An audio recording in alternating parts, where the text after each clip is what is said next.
역사와 전통이 있는 옥인교회 강단에 설 수 있음에 감사합니다. 강단을 내어주신 이은호 담임 목사님, 또 당의원 장로님들, 성도님들께 감사한 말씀을 드립니다.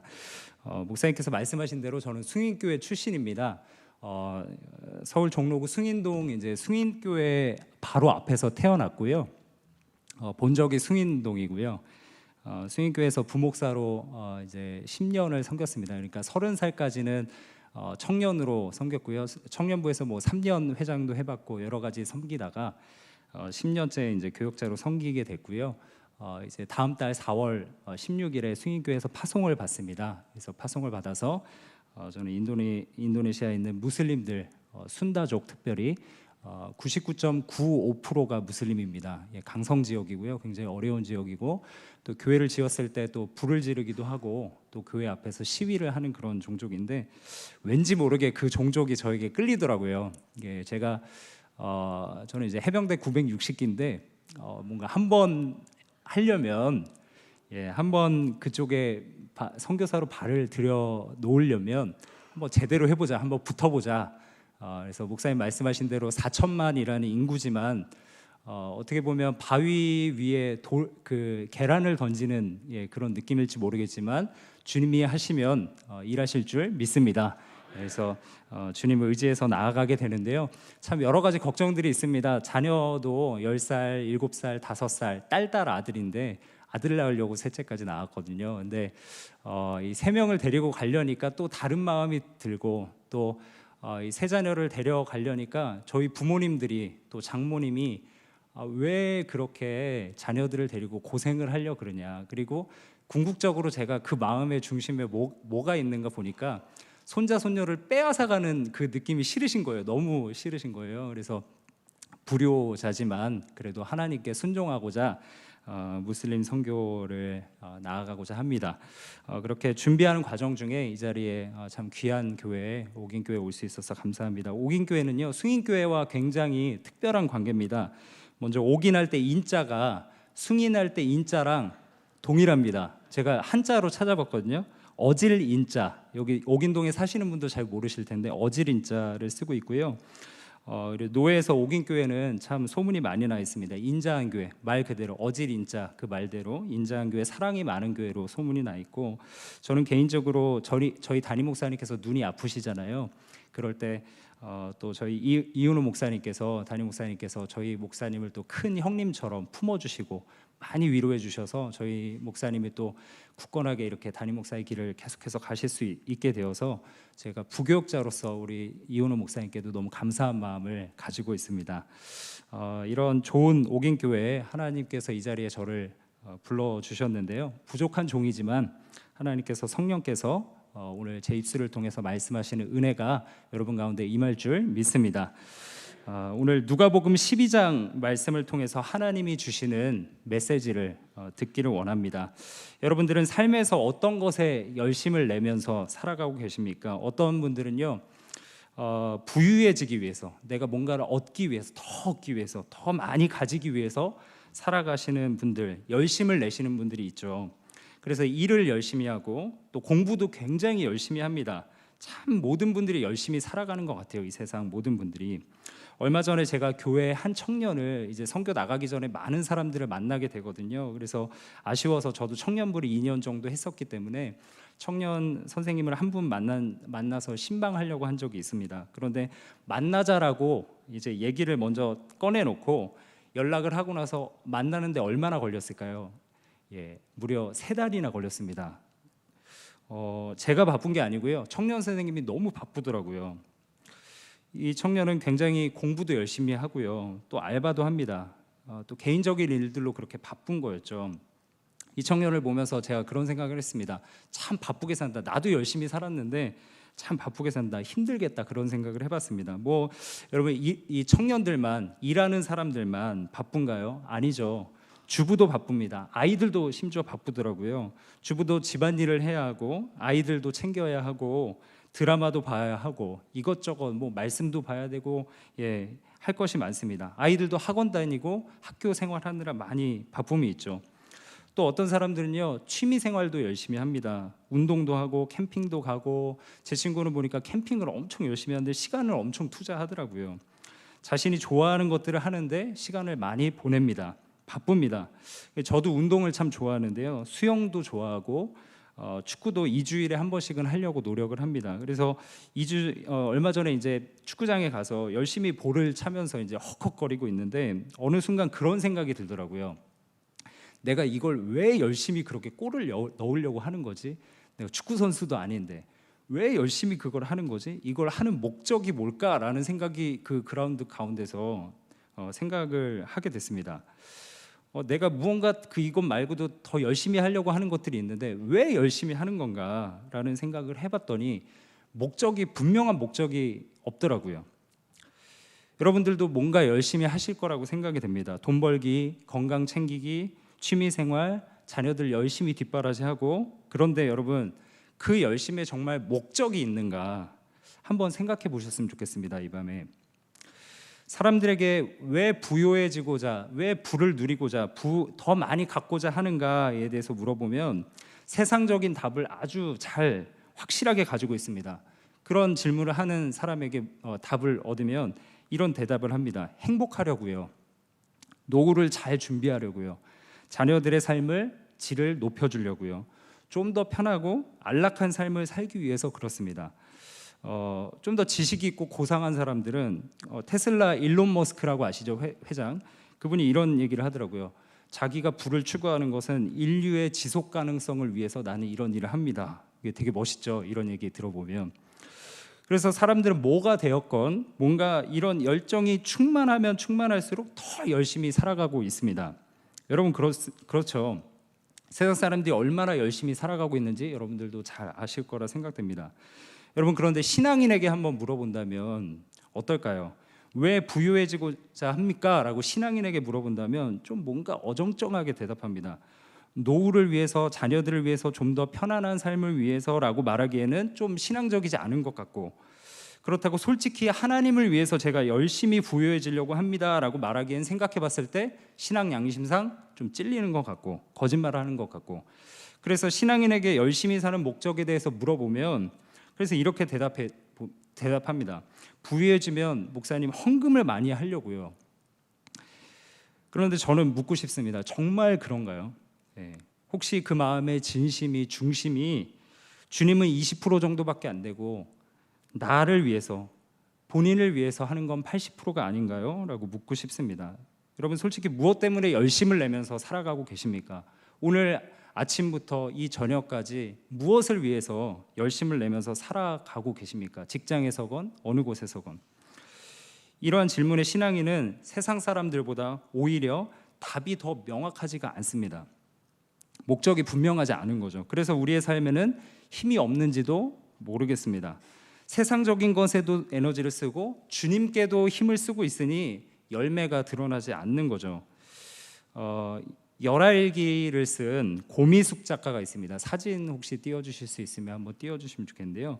이 고미숙 작가라는 사람이 굉장히 유명한 사람인데 이분이 이런 말을 했습니다. 사람은 목표와 가치가 있기 때문에 인생이 허무하다. 그래서 가치를 두지 말아야 한다. 가치가 없으면 허무하지 않다. 그러니 허무한 인생을 살지 않기 위해서 삶에서 가치를 몰아내야 된다라고 말했습니다. 뭔가 불교에서 말하는 그런 느낌이죠. 여러분, 그런데 정말 그렇습니까? 우리 믿는 자들이 삶에서 주님 주시는 그 목적, 가치 없이 살아가면 허무가 없고 마음 가운데 기쁨이 넘쳐나게 됩니까? 아닙니다. 오히려 우리는 하나님이 창조하신 목적대로 우리 인생에 하나님이 주시는 바른 목적을 가지고 살아갈 때 진정한 삶의 의미와 기쁨을 찾게 되는 줄 믿습니다. 하나님은 특별히요, 영혼을 살리는 인생의 목적을 가지고 살아가는 사람에게 인생의 만족감과 하늘의 상급을 많이 주시는 분인 줄 믿습니다. 오늘 누가복음 12장에 보면 재물의 욕심을 내는 한 사람이 나옵니다. 이 사람은 굉장히 열심히 많은 사람이었습니다. 누가복음 12장 전체를 보면 13절부터 보시면 한 사람이 나오는데 이 사람이 예수님을 찾아오게 됩니다. 그런데 이 사람은 목적이 없이 살아가는 사람이 아니라 목적을 굉장히 분명히 가지고 있는 그런 사람입니다. 그런데요, 이 사람에게는 하나님이 원하시는 목적이 아니라 재물을 쌓기 위한 목적, 그것을 분명하게 하고 살아가는 사람입니다. 그래서 재물에 대해서 탐심을 보이는 그런 사람이 나오게 되는데, 그 사람에게 예수님이 말씀하시는 겁니다. 15절 말씀에 보면 삼가 모든 탐심을 물리치라, 사람의 생명이 그 소유에 넉넉한 데 있지 아니하니라 라고 말씀하십니다. 쉽게 말하면 예수님이 이렇게 말씀하시는 거예요. 네가 재물로 영생 얻을 것처럼 아등바등하면서 탐심 부리면서 살아가는데 탐심을 물리쳐라. 소유가 많아진다고 해서 행복하고 만족이 있고 그 인생에서 영생을 얻는 것이 아니다 라고 말씀하십니다. 그러면서 그 사람에게 16절부터 한 가지 비유를 통해서 분명한 말씀을 전하기 시작하시는데, 그 비유가 무엇이냐면 한 부자가 있습니다. 지금 이 사람에게 물질의 탐욕을 보이는 사람에게 말하는 거예요. 한 부자가 있는데 농부였나 봅니다. 그런데 그 밭에 소출이 굉장히 풍성했어요. 소출이 많아서 곡식을 저장할 곳이 적은 겁니다. 그래서 기존의 곡간을 헐어버리고 더 큰 곡간을 만들어서 재물을 더 많이 저장하려고 합니다. 그런데 그 사람에게는 그렇게 하는 구체적인 목적이 있었습니다. 그 목적이 뭘까요? 19절 말씀에 보면 또 내가, 19절 말씀 한번 띄워주시면 감사하겠습니다. 또 내가 내 영혼에게 이르되 영혼아, 여러 해 쓸 물건을 많이 쌓아두었으니 평안히 쉬고 먹고 마시고 즐거워하자 하리라 하되. 그러니까 이 예화에 나오는 부자의 인생의 목적은 뭐라는 거죠? 이 말씀의 구절에 의하면 돈을 열심히 벌어서 여러 해 동안 놀고 먹고 쉬고 평안히 사는 것, 그것이 그의 인생의 최종 목적이었다는 겁니다. 여러분, 그런데 이게 오늘날의 많은 사람들의, 대부분의 사람들의 목적이 아닙니까? 재물을 쌓고 노후를 편안하게 살아가고 물질에 신경 쓰지 않고 남들의 눈치 보지 않고 걱정 없이 쉬고 즐기면서 미래에 대해서 걱정하지 않고 살아가는 것, 이게 오늘 대부분의 사람들의 목적이라는 거죠. 여러분들에게 묻고 싶습니다. 여러분들은 돈을 버는 목적이 무엇입니까? 열심히 카드 이것저것 꺼내가면서 할인을 받으려고, 여행지 가려면 핫딜을 찾아서 최대한 물질을 절약하려고 하고, 물, 전기, 가스 요금 아껴서 그 돈을 최대한 아껴서 뭘 하시려고 하는가 하는 거죠. 그 목적이 분명해야 된다는 겁니다, 삶에서. 왜냐면요, 여러분, 고린도전서 10장 31절에 보면 이런 말씀이 있습니다. 그런즉 너희가 먹든지 마시든지 무엇을 하든지 하나님의 뭘 위해서 하라고요? 영광을 위해서 하라. 무엇을 하든지 하나님의 영광을 위해서 해라.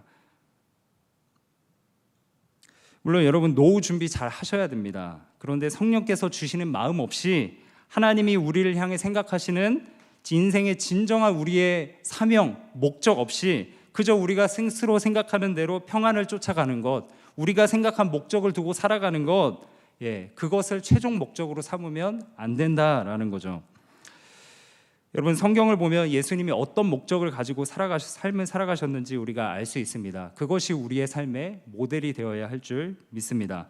예수님의 인생의 목적을 어떻게 두고 살아가셨습니까? 이 땅에 오셔서 오롯이요, 자신의 뜻이 아닌 하나님의 뜻을 위해서 살아가셨습니다.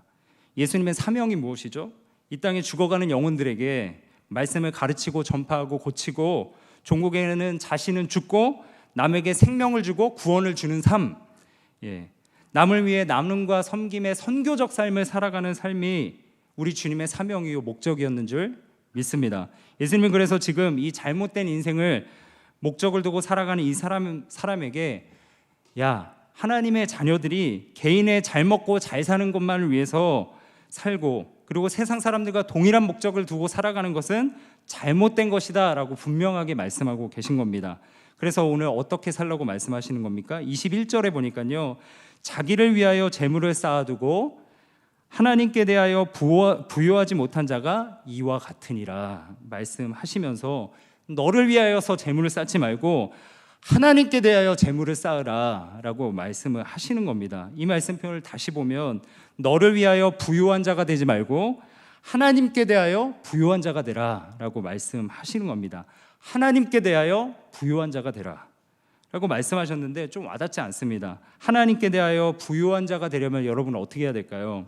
성경을 그 이후에 보시면 31절에 그의 나라를 먼저 구하라 말씀하십니다. 34절에 보니까 너희 보물이 있는 곳에 너희 마음도 있느니라 말씀을 하십니다. 여러분 그렇지 않습니까? 우리를 가장 편하게 해주고 미래를 보장해줘서 안정감을 주는 것 뭘까요? 하나님이시죠?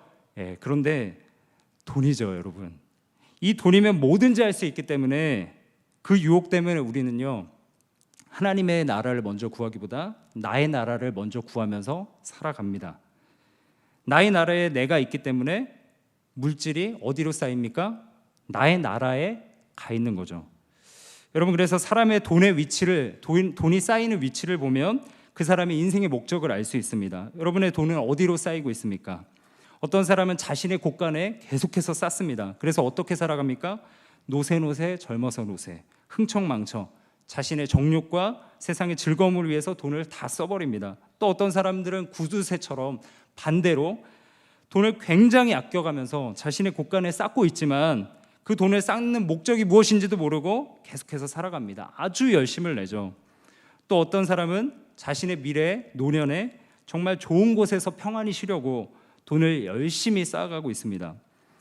여러분 그런데 우리가 정말 쌓아야 할 곳은 어디인가요? 하나님의 곳간이겠죠. 정말 마음을 주님께 둔 사람들은 그 물질을 하나님께 쌓겠죠. 왜 그렇습니까? 그곳에 소망과 생명이 있기 때문에, 그것을 알기 때문에 그곳에 쌓게 되는 거죠.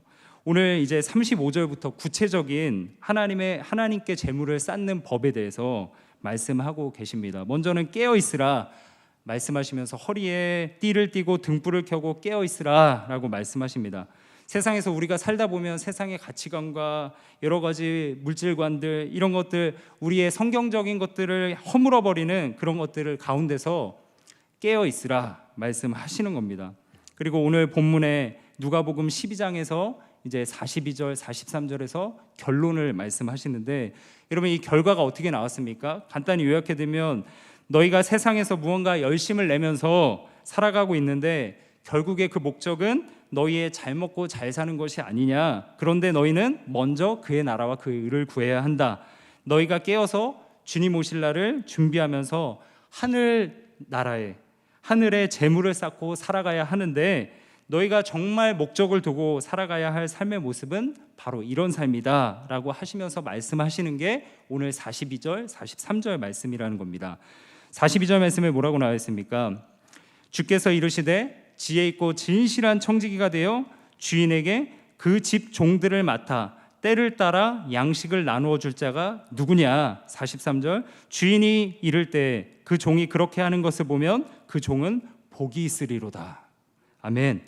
사랑하는 자녀들아, 너희가 세상에서 살아갈 때 바른 목적을 두고 살아가야 하는데 그 삶의 모습은 바로 진실한 청지기가 되어서 주인의 종들을 맡아 때를 따라 양식을 나눠줄 자, 그런 자가 되어야 한다라고 말씀하시는 겁니다. 여러분 이게 바로 하나님께 대하여 부유한 자의 삶이라는 겁니다. 오늘 이 누가복음 12장 말씀을 통해서 우리 신자들이 평생의 삶에 붙잡아야 할 우리 인생의 진정한 목적, 그 골은 바로 주인의 집 종들을 맡아 때를 따라 양식을 나눠줄 자로 서게 되는 것, 그렇게 살아가는 것이라는 거죠. 여러분 주인의 종들을 맡아 때를 따라 양식을 나눠주는 삶이 무엇입니까? 하나님이 나에게 맡겨주신 영혼들이 있을 겁니다. 여러분들의 삶 속에 여러분 주변에 보이는 영혼들이 있을 거예요. 가족들이 있을 거고요, 자녀들이 있을 거고요, 부모가 있을 수 있고요, 친구들이 있을 수 있고요, 직장 동료들이 있을 수 있습니다. 그들이 예수를 믿을 수 있도록 복음을 전하는 삶을 살아가는 것, 자기 자신만을 위해서 물질과 시간과 에너지를 쓰는 삶이 아니라 하나님이 너무나 소중히 여기시는 그 영혼들에게 물질과 에너지를 쏟고 말씀을 나누면서 복음을 전하면서 살아가는 삶, 이것이 바로 주인의 종들을 맡아 때를 따라 양식을 나눠주는 삶이라는 것이죠. 여러분 구약에 보면 인생의 분명한 목적을 가지고 살아갔던, 때를 따라 그래서 양식을 나눠줬던 그런 삶을 살아갔던 인물이 있습니다. 바로 요셉입니다. 요셉은 하나님께서 자신에게 주신 인생의 분명한 목적을 알고 있었기에 인생에서 좌절하지 않았습니다. 진취적이고 적극적인 삶을 살아갔죠. 쓸데없는 것에 에너지 쓰지 않았습니다. 하나님과 교제함으로 기쁘고 보람된 삶을 살아갔습니다. 여러분도 잘 아시는 삶의 그 요셉의 스토리를 알고 계실 거라 생각이 되는데요. 구약은 오실 메시아에 대한 약속이죠. 구약의 인물들은 그래서 예수님을 예표합니다. 그래서 구약에 나오는 인물인 이 요셉의 삶을 잘 살펴보면 예수님의 삶과 굉장히 일치한 부분을 볼 수 있습니다. 그래서 우리가 본받아야 될 삶의 모습이죠. 스토리를 간단히 요셉의 삶에 대해서 간단히 요약해드리면, 요셉이 형제들에게 미움을 받고 이제 팔려갑니다. 그곳에서 요셉은 좌절하지 않았어요. 최선을 다해 살아갔습니다. 왜 그렇죠? 목적을 알았기 때문에, 인생에 분명한 목적이 있는 사람이었기 때문에 그렇게 살아갔습니다. 가정 총무로서 신분이 상승했습니다. 보디발 장군의 아내가 유혹을 해서 보디발의 오해를 받았죠. 결국에 감옥에 갇혔습니다. 힘든 상황입니다. 그런데 이상한 것은 감옥에서도 신실하게 행하는 거예요. 왜 그렇습니까? 고난의 분명한 목적을 알았기 때문에 견딘 거죠. 우리 크리스찬도 마찬가지 아닙니까? 우리들의 삶에서 고난이 찾아올 때 신실한 자들은요, 믿음이 있는 자들은요, 견디고 인내할 줄 압니다. 왜 그렇죠? 그들은 이 고난이 어디로부터 왔으며 고난을 통해 이루신 하나님의 나라, 하나님의 목적을 분명하게 알고 있기에, 미래에 대해서 알고 있기 때문에 견디는 겁니다. 그래서 초대교회 성도들은 그 심한 고난을 받으면서도 견뎌 나갔던 거죠. 요셉의 이야기로 돌아오면 이제 요셉은 고난을 벗고 총리가 됩니다. 그런데 기고만장하지 않습니다. 일반적인 사람 같으면, 형들을 보면 저 같으면 당장 멱살 잡고 죽였을 것 같아요. 고문을 해가지고. 그런데 이상하게도 형들에게 보복을 하지 않습니다. 형들에게 은혜를 베풉니다.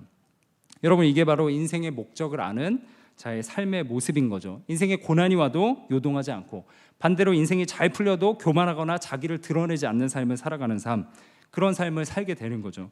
여러분, 요셉의 이야기의 결론은 어떻습니까? 요셉의 입에서 자신이 힘들 때마다 붙잡았던 인생의 목적에 대해서 말하게 하십니다. 하나님이 자신을 왜 이렇게 연단하셔서 요셉을 그렇게 총리로 세우셨는지를 그의 입으로 말하게 하시는 거예요. 창세기 45장 5절, 7절, 8절 말씀해 보면요, 이 요셉이 하는 말입니다. 제가 읽어드리겠습니다. 당신들이 나를 이곳에 팔았다고 해서 근심하지 마소서, 한탄하지 마소서. 하나님이 생명을 구원하시려고 나를 당신들보다 먼저 보내셨나이다. 하나님이 큰 구원으로 당신들의 생명을 보존하고 당신들의 후손을 세상에 두시려고 나를 당신들보다 먼저 보내셨나니. 8절. 그런즉 나를 이리로 보낸 이는 당신들이 아니요 하나님이시라. 하나님이 나를 바로에게 아버지로 삼으시고 그 온 집의 주로 삼으시며 애굽 온 땅의 통치자로 삼으셨나이다. 아멘. 여러분, 왜 하나님이 요셉을 총리로 세우셨습니까? 형제들을 하나님의 큰 이 구원 안에서 요셉을 통해 형제들에게 생명을 주게 하려고. 여러분, 이 구약의 12 형제는요, 교회를 상징하죠. 그러니까 지금 하나님께서 요셉을 통해서 하나님께서 택하신 하나님의 백성들에게 요셉을 통해 생명을 얻게 하시려고 지금 요셉을 세우셨다라는 겁니다. 요셉은 7년의 풍년의 때에 7년의 흉년의 때를 준비했습니다. 그래서 많은 사람들에게 곡식을 나눠줬어요. 생명을 주는 자로 세워진 것이죠. 신약에 와서 그 곡식은 무엇이 됩니까? 생명의 떡이 되신 예수 그리스도죠. 요셉의 곡식을 7년 동안 저장하여서 흉년의 곡식을 풀어서 많은 사람에게 생명을 주었던 것처럼 우리도 복음을 믿고 이 복음의 흉년의 시대 속에서 많은 사람들에게 예수 그리스도 생명의 복음을 증거하는 도구로 하나님이 우리를 세워가시는 줄 믿습니다.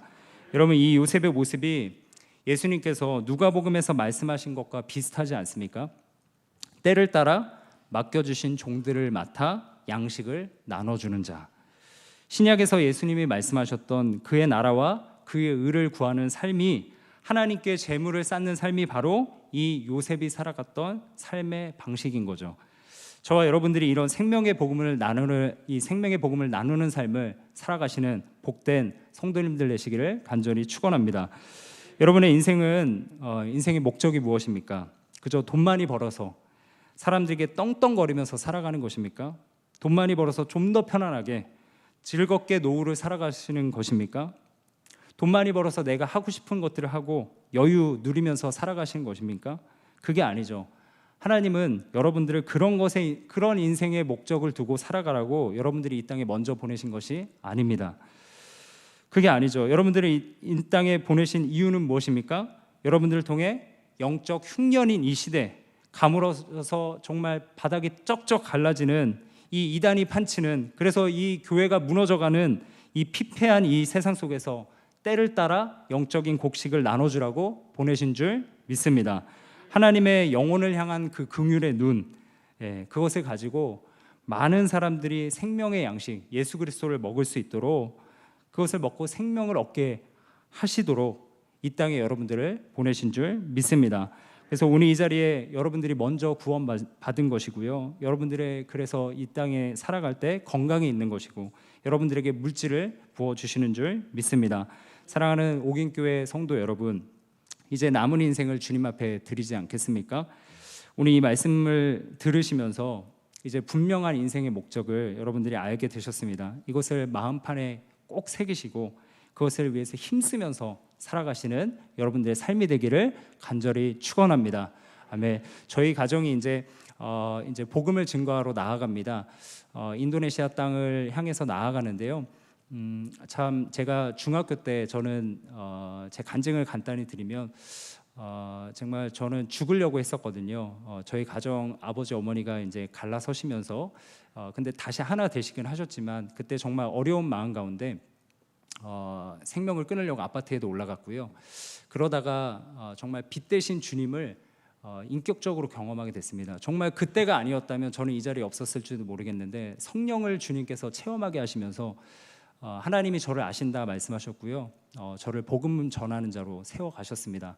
그럼에도 저는 계속해서 신앙에 대해서 무너지고 연약해질 때도 있었지만 하나님께서 창세기 12장 3절을 통해서 땅의 모든 족속에 연철아 너를 통해 복을 얻을 것이다, 예수님을 얻을 것이다 라는 분명한 확신을 주셨고, 또 선교대학원에서 공부하면서 무슬림을 품게 하셨고요.